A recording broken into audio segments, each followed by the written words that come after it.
यह आदत आप में भी हो सकती है और यह आदत आज हर इंसान में कॉमन है।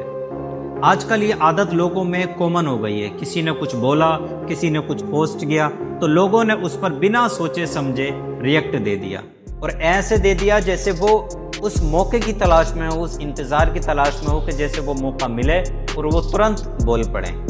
लेकिन मैं आपको एक बात बता दूं, ये हमारी कोई ताकत नहीं बल्कि हमारे अंदर ये एक कमज़ोरी है।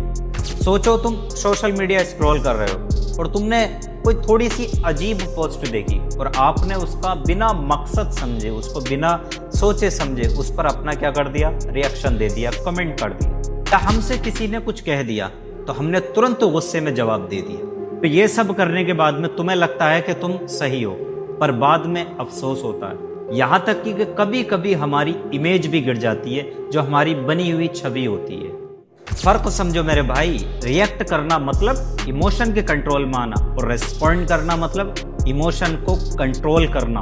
लेकिन आजकल लोग पहले वाला ज्यादा कर रहे हैं, रिएक्ट ज्यादा कर रहे हैं, जिसकी वजह से फाइट्स बढ़ रही है, गलत फहमियां बढ़ रही हैं लोगों के बीच में। इसलिए याद रखो कि हर बात का जवाब देना जरूरी नहीं होता। कभी कभी चुप रहना ही सबसे पावरफुल जवाब होता है।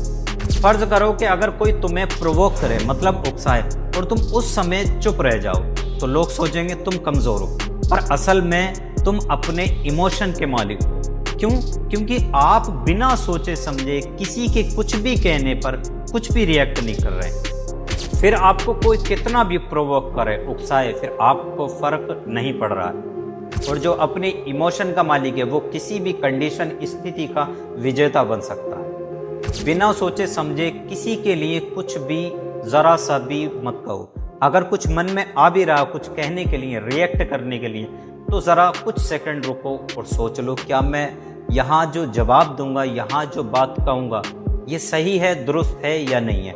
अगर नहीं है तो फिर उस बात को वहीं पर छोड़ दो। अगली बार जब तुम्हें रिएक्ट करने का मन करे तो कुछ सेकंड रुक जाओ और खुद से पूछो, क्या मैं जो बोलने जा रहा हूँ वो ज़रूरी है। अगर जवाब नहीं है तो फिर चुप रहना ही आपके लिए बेहतर है। आप मेरा यकीन कीजिए कि ये छोटी सी आदत आपकी पूरी ज़िंदगी बदल सकती है। इसलिए याद रखो कि दुनिया को रिएक्शन से नहीं, कंट्रोल से जीतो।